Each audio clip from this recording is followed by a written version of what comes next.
It's a beautiful Tuesday again. Listen, last Tuesday, all the gadgets and whatever the devils in hell wanted to stop us, but he didn't know that there's still another Tuesday, and that Tuesday is dedicated to you. Tuesday with the Ambassador of Hope. What a joy, what a blessing to have you here today. I know you could have been on all kinds of platforms enjoying all kinds of mighty things, but thank you for joining us tonight. It's going to be amazing. Episode number 208. Actually, let me make it 209. Last week was an episode, even though we didn't really get into things. Humanology. Humanology. You know, I made a decision today that the first person to come online was going to get a gift from me. And the gift was going to be my latest book, Live Well, Live Well. And when I checked on Facebook, I realized that it was Esther from CIC. So Esther, you have a book from me, free book from me. And I didn't check, but let me check YouTube, because whoever came on YouTube first too is going to have one from me. So let's look at who came on YouTube first, and then you can be assured that you can have a book from me. Who is here? Oh, too bad, Brandon. Brandon was the first. Okay, since Brandon was the first, let me see if I can get somebody who is here second. I want to check. I beg your pardon. Okay, so Nana Morrison is here. So Nana Morrison, God bless you. We're going to see. But Brandon, I'm not going to give Brandon the book because he is the book. And so, you know, he has access to all the books. But welcome. And listen, let's share. You never know. I'm going to watch people who will share a lot.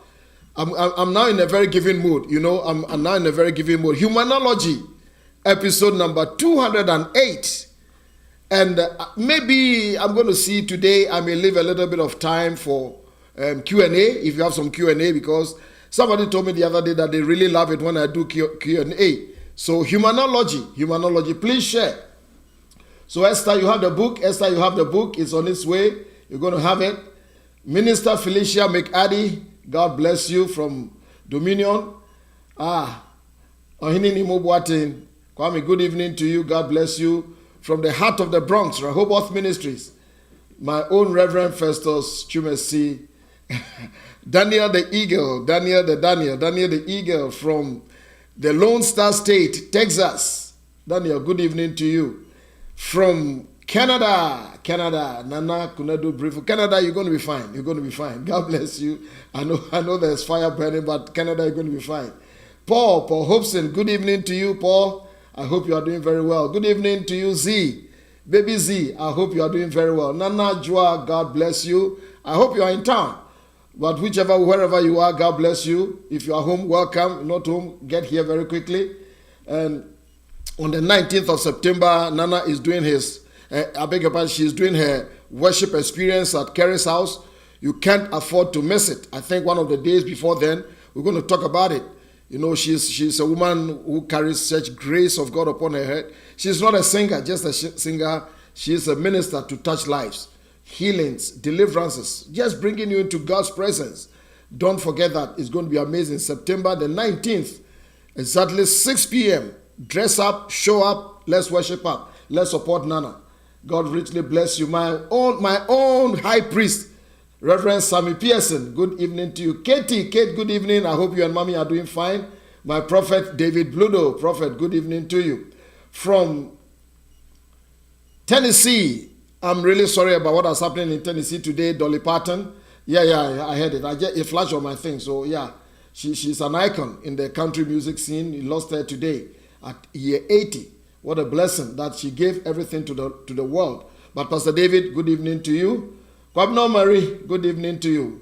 From Delaware, Charles, Kojo, good evening to you. Listen, share to as many people as possible. It's happening. Humanology. Today, Humanology. Edwina, 1965. Edwina, for good evening. Soldier, Daniel, good evening. Edinai. Silas is here. Silas, you jealous that? Yeah, B didn't get a book. I mean, too bad. Didn't get a book, but he has all the books. You know. Like the man said to the elder brother of the prodigal son, said, all that I have is yours. So Eunice, good evening to you, daughter. I hope you are doing well.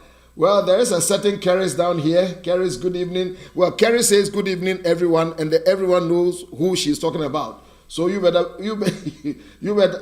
put on your best behavior, because she is watching. The only human being that the whole church is named after her. Hey, good evening, everybody. Let's do it. Let's do it. Let's do it. Let's do it. Share to as many people as well. I want to see the numbers come down. But listen, Humanology. I'm sure if you're a little literate, you've been exposed to all kinds of ologies. You know what I'm talking about. Many branches of study ends with the word ology. And it comes from the Greek root logia. Logia, that is speak. Logic, think. Speak, you think and you speak. So ology is the study of something. Is the study of something. For example, we have theology, which is the study of God. That's a daunting one.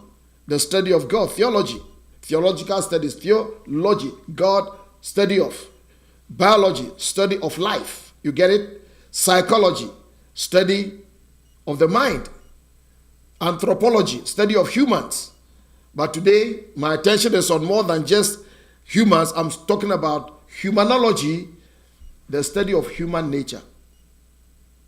The study, that is a huge one. I don't even know what happened to me for me to take such a subject. Human nature, tough luck, Frank Ofosu-Appiah, the ambassador of hope.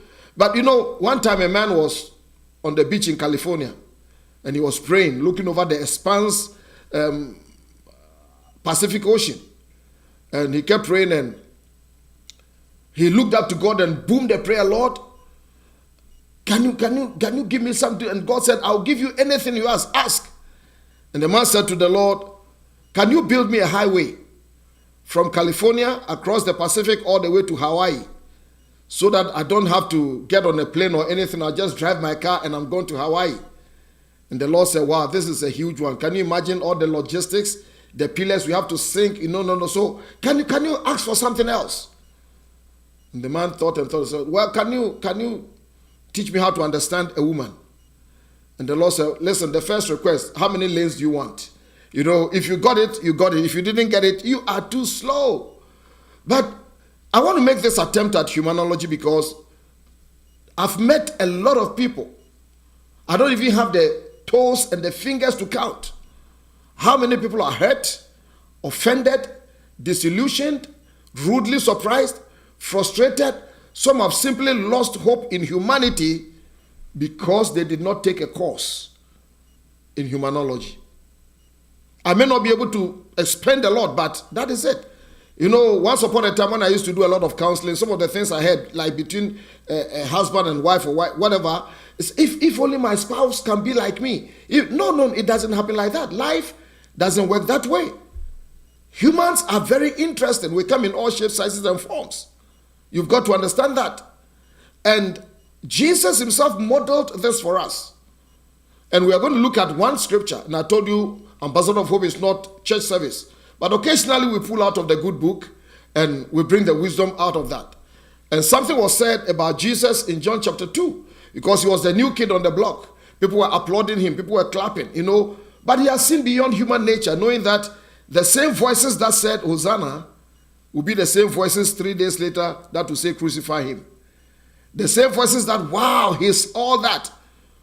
Give us more bread to eat because he fed them in the wilderness. Be the same people who walk away from him because he refused to toe their line. So in John's Gospel chapter 2 verse 24 and 25 in the Classic Amplified, listen to what wisdom says. But Jesus, for his part, did not trust himself to them because he knew all men. I wish all of us were like that. And he did not need anyone to bear witness concerning men. Indeed, he needed no evidence from anyone about men. For he himself knew what was in human nature. He could read men's hearts. Can you imagine that? He didn't need anybody because he created. It was the agency by which we were created. And he knew the heart of people. One of the greatest firebrands to preach the gospel was the founder of the Methodist movement, John Wesley. He preached holiness, shook 2 continents. And in spite of all his holiness and everything, John Wesley said that if I look into my own heart, I see hell. Human nature. We are all in this story that we have just read in John chapter 2. That Jesus did not commit himself, trust himself to me. He knew what is in human nature. He knew they will laugh on one hand and have a dagger in their hands on the other. Humanology. I'm getting close to your skin, isn't it? No assumption. And as we interact and as we deal with humans, if we don't study this subject, if we don't, then we can easily be frustrated. We can be angry and be constantly disappointed with people. And guess what? It will be the same against us. Please listen, there's some observations that I've had. And understand this. Humans are not God. And because of that, humans are imperfect. The only one who is perfect is me. I'm just kidding. Don't cut that and go and paste it. I would not like you. But we are not God. We are full of imperfections. We blow hot and cold. We manifest goodness. Next time we manifest extreme badness. That is who we are. And because of that, no matter our best efforts, no matter our best intentions, we often fall short. We have limited information. And those limited information informs a lot about our decisions and our actions. So it's imperative that how we live and how we understand human nature will impact us either positively or negatively. This course on humanology, I can assure you, is hard. And sadly, it's unending. Because once you think you've got people figured out, here comes another surprise. Once you think you know me, then you catch me on the day and say, oh, I thought I knew him. No. I suspect, and I jest. I suspect that sometimes God even gets a little bit intrigued with this race called humans. Let me give you some example. Can you imagine? God says something out of this world to Abraham. Sarah, like any good man would do, is eavesdropping the conversation. And God is saying Sarah is going to have a baby. And Sarah laughed. And the omniscient asks, why is Sarah laughing? And Sarah has the audacity to tell the omniscient who knows all things, I didn't laugh. With straight face, I didn't laugh. Can you imagine? That is human nature. That is human nature. Can you imagine? Adam, you've been put in a garden, wonderful credentials, everything, you sold out and you discovered that you were naked. And God comes into the garden and says, Adam, where are you? And Adam said, we heard your voice in the garden. I was afraid. And you are hiding from the omniscient? Human nature. The one who knows all things, you are trying to hide from him? Just think about that. That a frail, bumbling, stumbling human being called Jacob could wrestle with the omnipotent, the one who has all power, and think that he could win this match. That is human nature.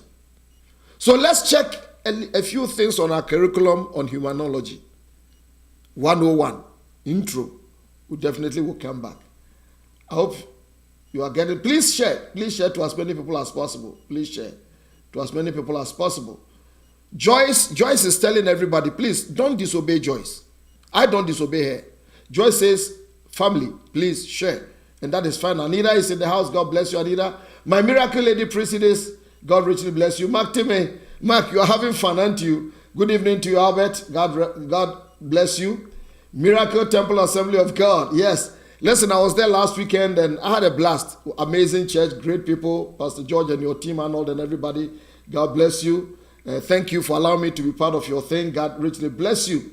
Hey, is everybody here who is on YouTube? And remember, we are live on Facebook as the Ambassador of Hope, and we are live on YouTube as Frank Ofosu-Appiah Official. Winston Dugan, good evening. Sima, good evening, my daughter. I hope you are doing very well. Well, so many of you here, Nana Morrison and everybody, so many of you here, too many for me to acknowledge. But we are learning something. Humanology. Let's see some things about humans. This is my introduction. Number one, in studying humans, you can realize that humans can be selfish. I didn't say humans are selfish. I'm choosing my words carefully. But humans can be selfish.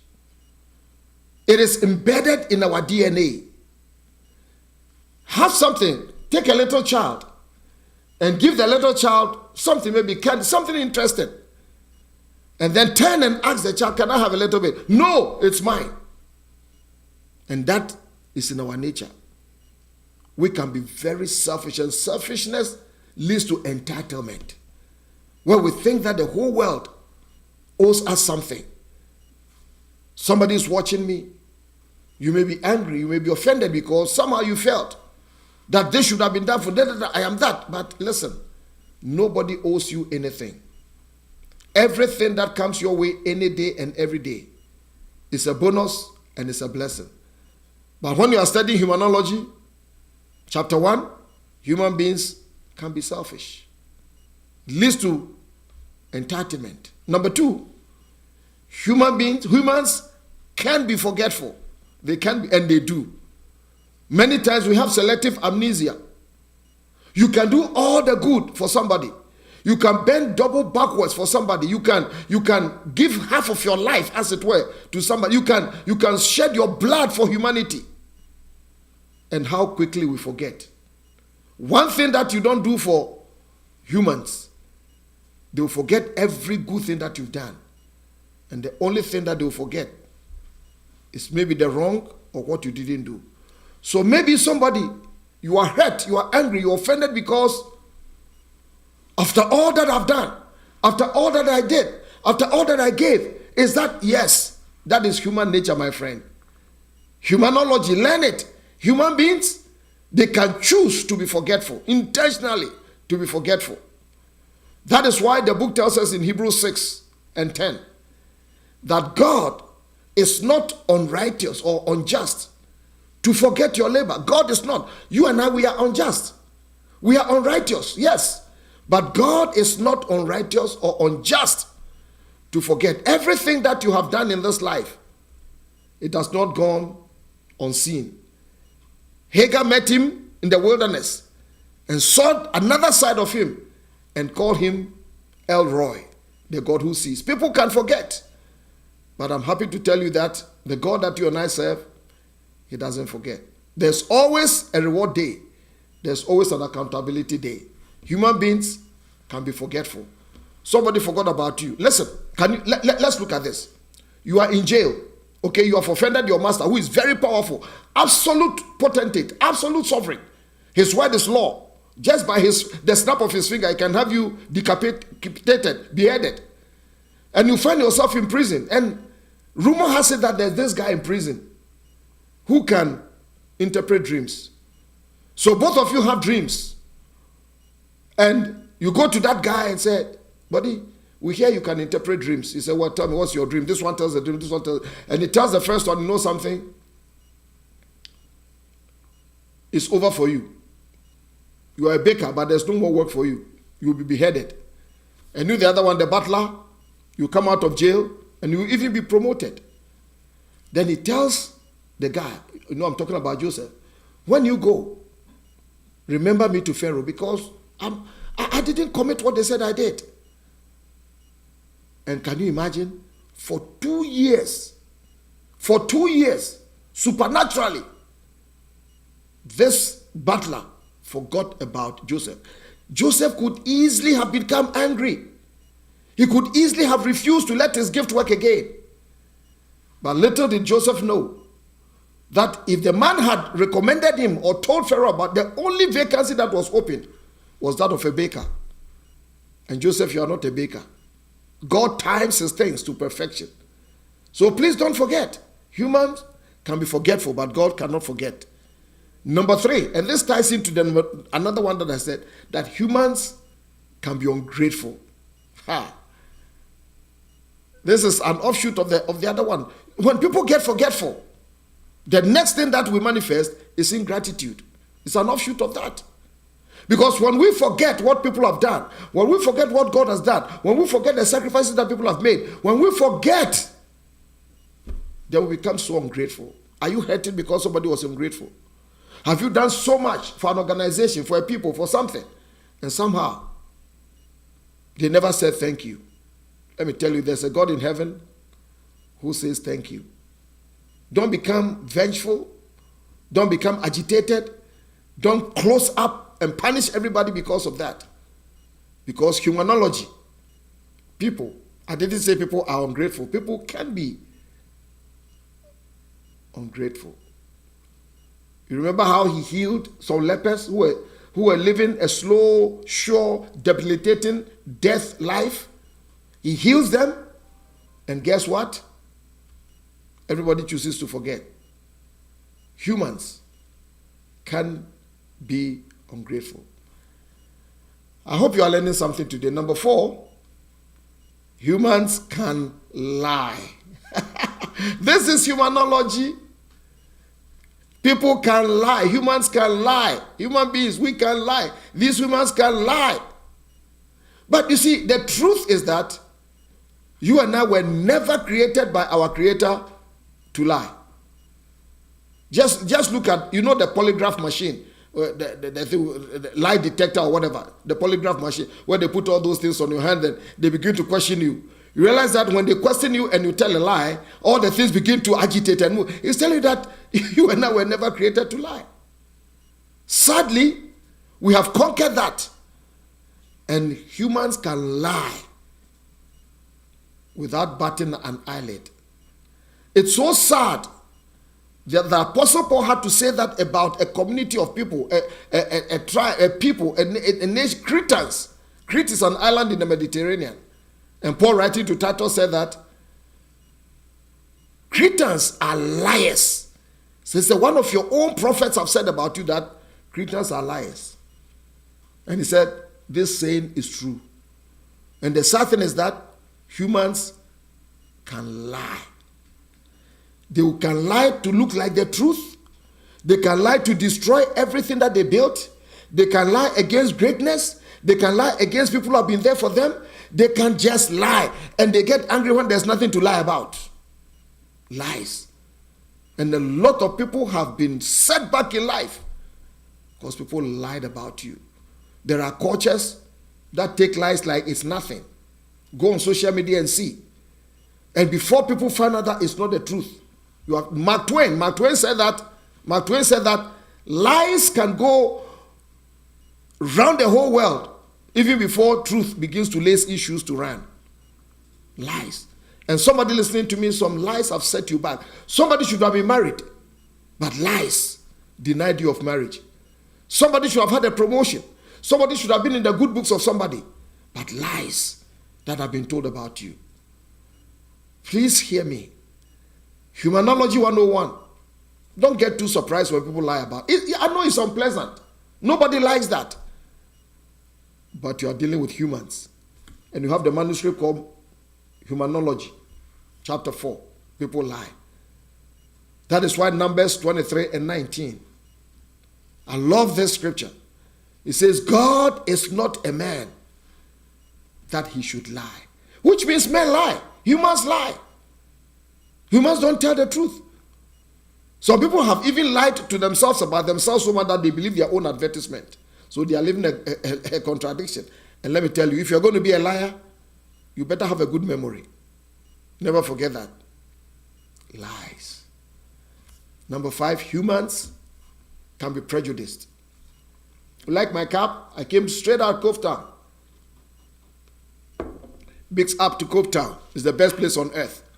I don't know what happens to people who are not born in Cove Town. But humans can be prejudiced. Oh yes, we are all prejudiced. All of us are prejudiced. Why do I say that? Prejudice comes from the Latin to judge before you know the full truth. To judge before you know the full truth. And which human beings haven't done that? Somebody walks into a place and we judge them. Dr. King said that I'm looking for an America that will not judge my children by the color of their skin, but by the contents of their character. That's a tall order. I don't know whether it's in this life or another lifetime. But it's because people are prejudiced. It's innate and it's taught. It's taught. We draw conclusions before we get the facts. In fact, today, too many people care less about the fact. Go on social media and see. They just spew things about, especially when somebody has some notoriety. People just spew some things about them. And it runs and runs and runs and runs and runs because, yeah, today perception and hearsay have become the realities, the twins. No matter what, once some people form an opinion about you, that's it. That's humanology. So people are prejudiced. Live with it, my friend. John 7 and 24. John 7, I'll give it to you in maybe a couple of translations. John 7 and 24. This is what he says about being prejudiced. John 7 and 24. Let's look at it over here. John 7 and 24. Can we have it? Can we put it out there? Can we catch it? Anybody help me out? John 7 and 24. Let's see if we can get it. Maybe a little thing here. So we're going to try and see. John 7. Please indulge us a little bit. John 7. And then verse number 24. Please listen to what he says. John 7 and 24. Please listen to this. It says, do not judge according to appearance, but judge with righteous judgment. Don't judge people according to their appearance. Don't do that. The New Living Translation, let's see what it says. The New Living Translation says something interesting here. It says, 24, look beneath the surface so you can judge correctly. Look beneath the surface. How many people haven't you prejudged only to discover that they were nothing like you may have heard about them? They are nothing like you assumed about them. And I'll tell you a story very soon. I hope you are learning something today. John 7, let's see verse number 24. John 7, 24. It says, never be hypocritical. Use your head and heart to test what is authentically right. One time I was pastoring in the United Kingdom, and one of my associate pastors, his wife had a baby, and we were going to name the baby. So we drove into his community, and in London, parking is quite tight. So people have parked everywhere. So when I got there was no parking spot for me. And then I saw somebody's driveway, and I said, why? Let me just try it. So I went to park. And then my pastor came rushing out, Bishop, you can't do this. And he said, the woman is so cantankerous, so terrible. She will kick up a stone. And just as I was just about to sit in the car and move, out comes the woman. And I said, oh Lord, I'm dead and gone to heaven. And the woman said, gentlemen, wait, don't move your car. Park there. I see a lot of cars. I think there's something happening in that house. I said, yes, I'm a pastor. He said, no, I'll look after your car for you. I judged her. We judged her. But that is the thing. Humans can be prejudiced. Please don't judge people. Or you may miss some blessings in people that God brings to you. They may not talk like you, smell like you, look like you, act like you, be the same gender, tribe, whatever, but you never know. I hope you are learning today. Number 6, humans can bite the hand that feed them. Humans can bite the hands, the same hand that feed them. You know what I mean, don't you? Most animals created by God will only bite in self-defense, but not the ones that are called humans. And some of you know what I'm talking about. We are getting somewhere. Humans, they can just bite you, just for fun. Number 7, humans, are you enjoying the course on humanology? I hope you are. We are learning. I see somebody say, I see sad but true. Yes, it's all over. We are watching. Oh, my pastor says, help us, Lord. Yeah. It's so true. Julia says, and it's so true.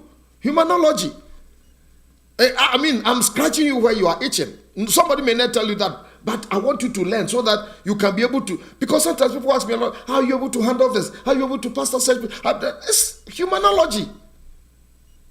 I may not put it at the end of my name, but I was able to pass that test a little bit. 7, humans can betray you. Betrayal, they will hand you over into the hands of your enemies. Put their hands in the same bowl with you. drink the same communion cup, be in the same atmosphere of praise and worship, be in the same team, do everything on the same WhatsApp group, and yet they can pick up a conversation, sensitive conversation with you, and yet you never know you are on speaker and people are listening to you, being vulnerable. They can record your most intimate conversations with a friend, gossiping partner, or whatever, and before you know, it is out there. Betrayal with a capital uppercase B. Betrayal. Who hasn't known? Listen, you will never appreciate loyalty until betrayal has slapped you in the face in broad daylight. David, one of his most trusted lieutenants, he gave counsel. In fact, the book says that when Ahithophel, the Gilonite, when he gave counsel, it was like you have consulted the oracles of God. And yet, when Absalom broke away from David, guess what? The first person to cross carpet to join Absalom, of course, he had the other things. That's what motivated that, was Ahithophel. And when David heard that, he knew he was in trouble. And he said that in Psalm 55 and verse 12 to 14. It was not an enemy that I could have borne it. Neither was it somebody who hated me without cause I could have hated myself. I said, it was you, a man my own equal. We took sweet counsel together. That is, we gossip, we talk, we shared things, we forwarded things to each other. We trusted each other. We were closely set. I trusted you. Said hand in hand, we walked in the throng. You are a church member. We're in the same group, in the same church. That's the one who did me in. So painful. So painful. Let me tell you something. The cut of an enemy can be deep, but they are only physical. But the cut of a dear friend is not only physical, but it can be spiritual. And that is betrayal. Betrayal cuts you to your spirit. Betrayal cuts somebody to their soul. So when somebody has trusted you, please, when people have told you their deepest things, please, today's generation, can we trust one another? Can we hold people's secrets and take them to our grave? Oh, the price of betrayal. Sadly, our Lord and Savior Jesus Christ experienced this thing called betrayal. So sad. I read about it and it's so painful. And then I realized if they did it to him, why wouldn't they do it to you? Why wouldn't they do it to you? John chapter 18. Look at verse number 1. After Jesus had spoken these words, he went out with his disciples over the brook of Kidron. I've seen it, that place, where there was a garden which he and his disciples entered. Now look at this. And Judas, who betrayed him, also knew the place. Judas, who betrayed also. So your betrayers often know your movements. They are close enough to you to know. For Jesus often met there with his disciples. So Judas having received the title. So you see that betrayers, they know your movement. They do that and they use it against you. In Matthew chapter 26, look at Judas, verse 14 to 16. It says, then one of the 12, Judas Iscariot, went to the chief priest and said, what are you willing to give me if I deliver him to you? Today, people will take their friends' information. People will take some photos that or videos that, you know what I mean? And for a little money, blackmail.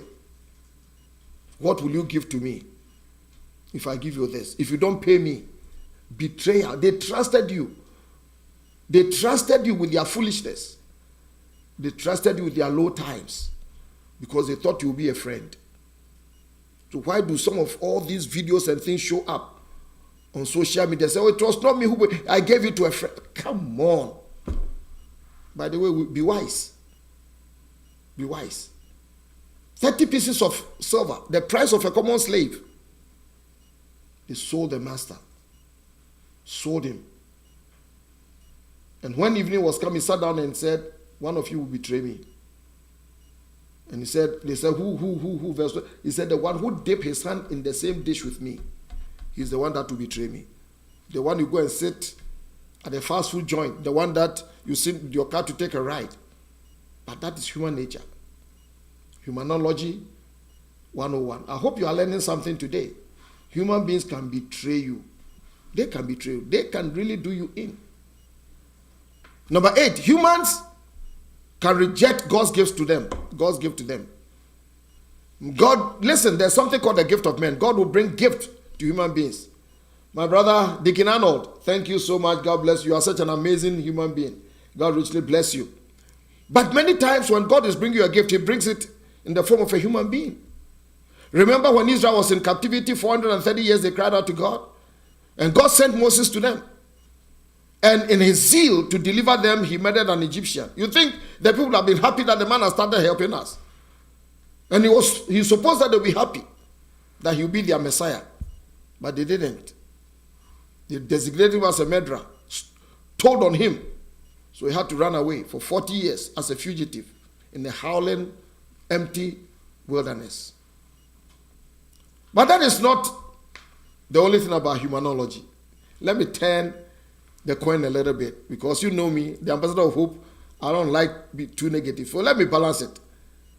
Humans can surprise you with good, and let it not happen to you. Humans are not thoroughly bad. No.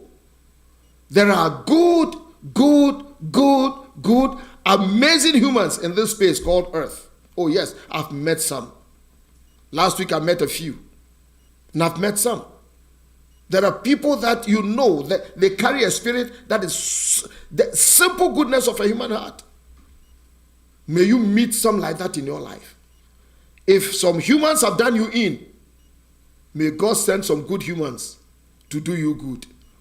Sometimes they can surprise you with good that you never expected.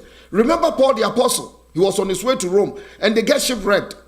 For 14 days they were shipwrecked. He and 275 souls on that thing. And the ship broke and they found themselves on an island, if you remember that, called Malta. That is where, that venomous viper fastened itself to Paul and he didn't die, blah, blah, blah. And I like it. They said something. Dr. Luke records something. That the barbarians on the island, they showed us, Paul and his team, unusual kindness. I mean, kindness is good enough. But barbarians, people they didn't know, foreigners, they didn't look like them. They may not have spoken like them. They showed them unusual kindness, which means the kind of kindness they had was something that they hadn't seen before. I want to pause here and speak to somebody that may the Lord God cause somebody to show you unusual kindness. Somebody who is noted not to do good, may God touch that person's heart to show you unusual kindness. Especially in this terrain called these United States of America. Somebody needs kindness from somebody. I know the law is the law. I know this is that. But may the Lord show you kindness. May the Lord touch somebody's heart to show you unusual.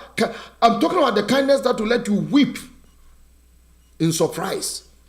Let you look at it and wonder, what did I do to do? I know you don't qualify. I know everything about your documents. Even a little child knows that. But may somebody be elected to show you kindness that is unusual. May somebody wake up as they are dressing that morning. May the Lord speak to their heart that as you go and show unusual kindness to somebody. A kindness that you never forget for the rest of your life. And also you, be that kind person. Humans can surprise you with good. The other one, humans can show up for you in your darkest times. Humans can show up for you in your darkest times. Oh yes. Sometimes when you are walking a long dark alley of trouble, pain, look to the left, there's no help. Look to the right, refuge has failed you. Going back is impossible. Going forward is with great difficulty. You are hemmed in with trouble, pain, and you don't know what to do. Sometimes humans can show up and show up for you. I think about the master. He was weak. He has been beaten. He's sleep deprived. He's hungry. He's thirsty. He lost blood. Shock has set in. And then they put a heavy beam of wood, a tree, on his shoulders. And he begins to climb up, not even down or flat, a high altitude, to a place called Golgotha, to be crucified. He falls down several times, because in his humanity, the very tree that he created is crushing him under its weight. And here was a man, Simon of Cyrene from North Africa. He's compelled to carry this heavy beam to walk up the hill with the Messiah. I pray that you find some modern day Simon of Cyrenes.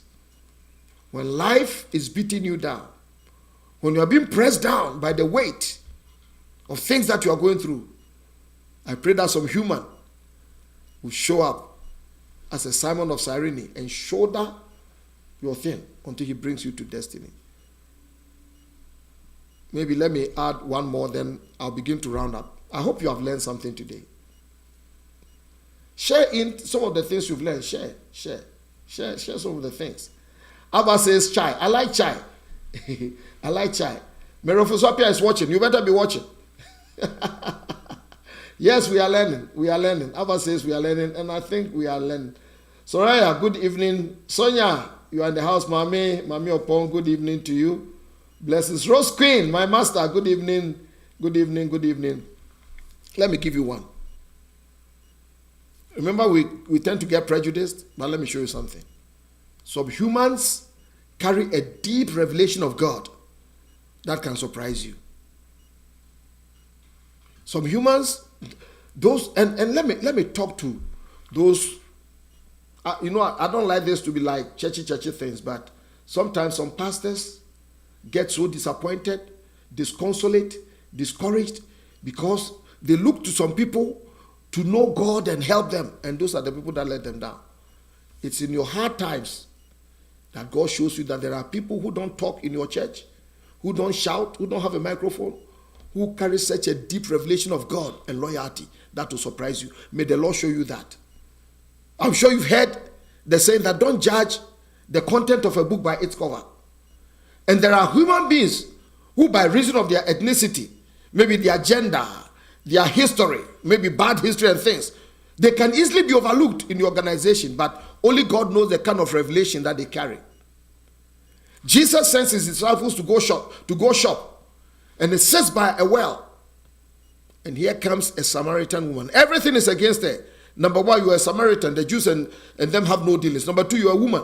The man is a rabbi. He cannot deal with you. The man looks beyond and knows who she is. Everybody in town knows this woman. And yet the Lord begins to have friendship evangelism, conversational. Give me some water to drink. That's his lightning rod.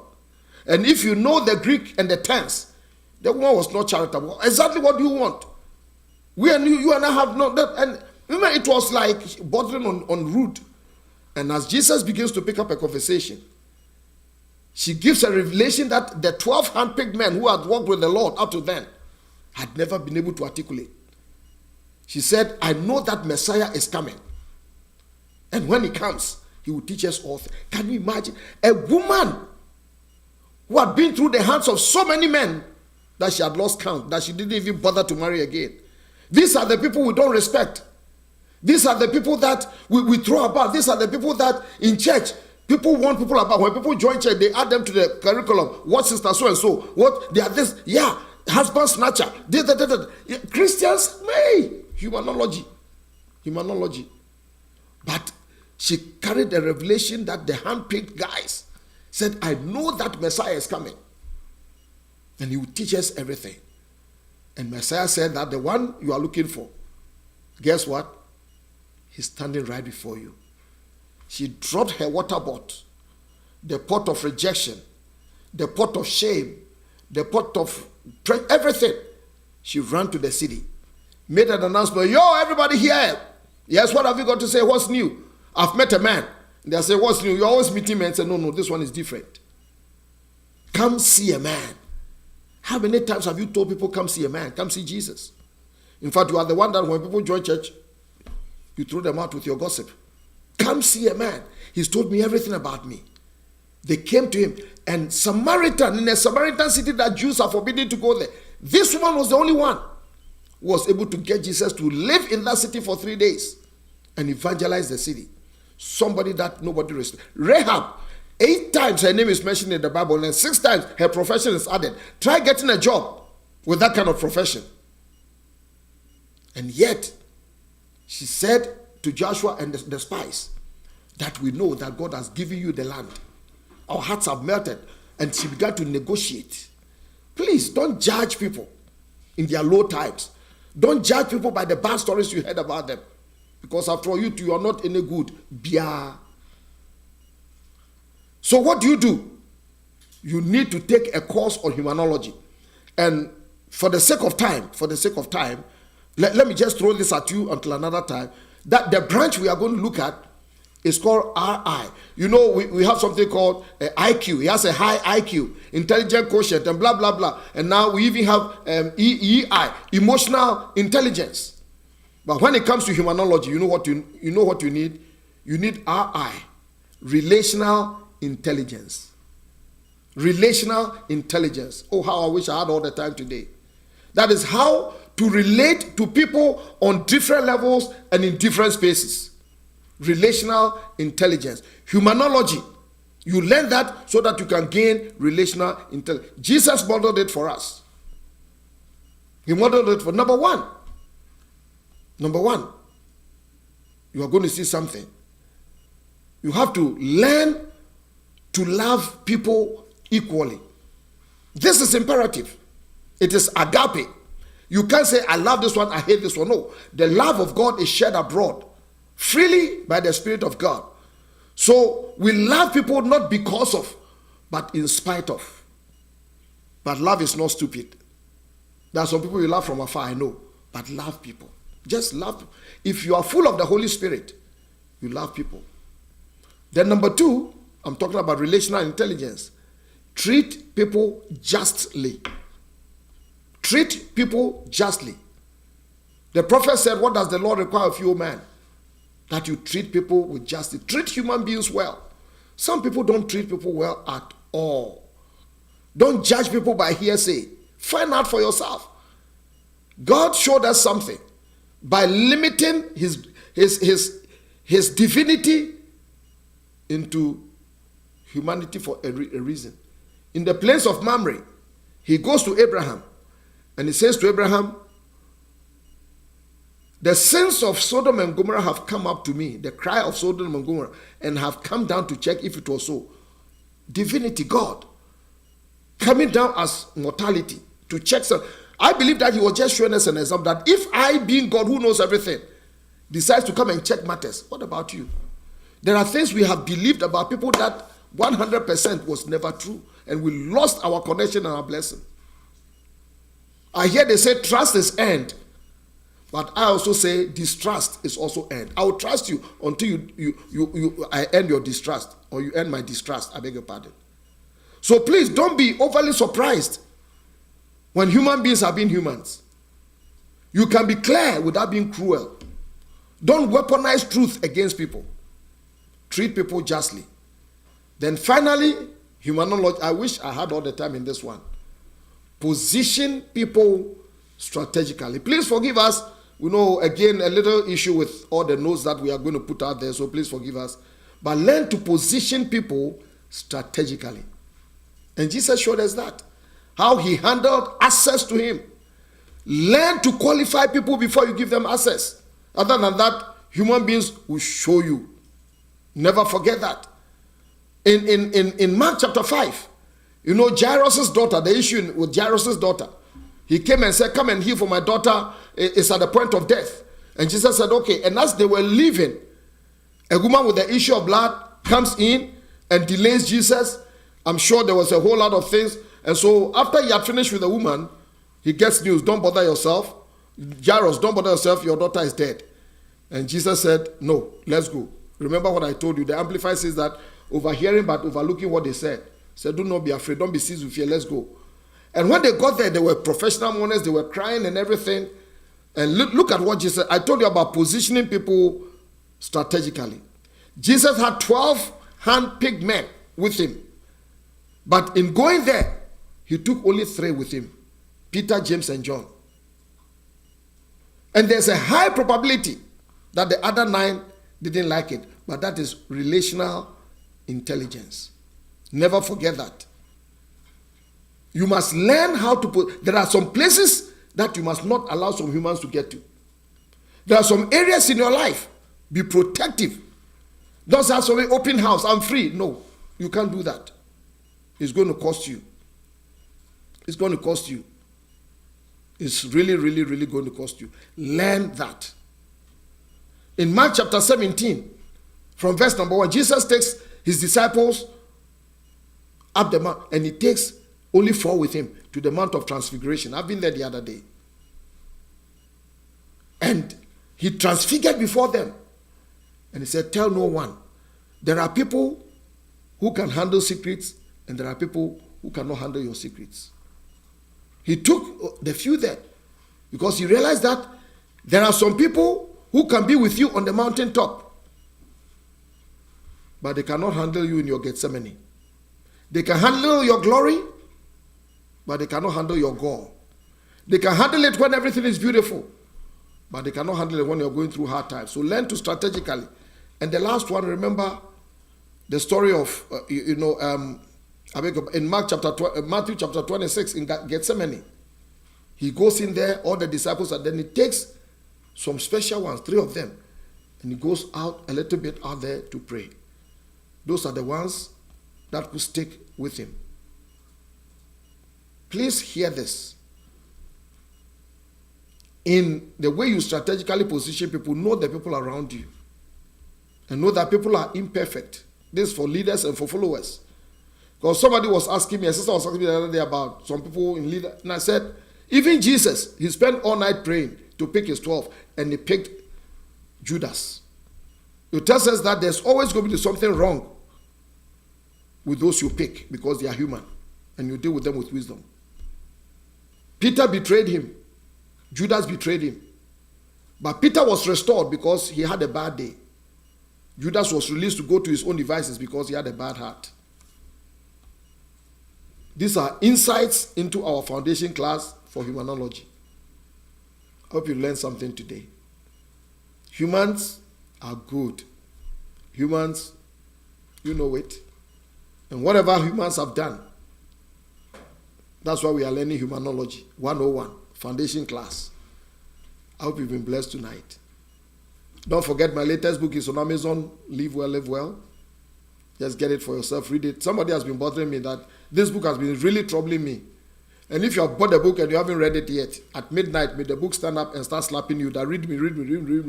But you know something? Thank you so much for spending time. I know last week was something else, but we did it. We had a good attitude. That's a leadership attitude. And we've done it today. May the Lord bless you. May the Lord expand your knowledge and your wisdom as you take this course, Humanology. Pray for me as I pray for you.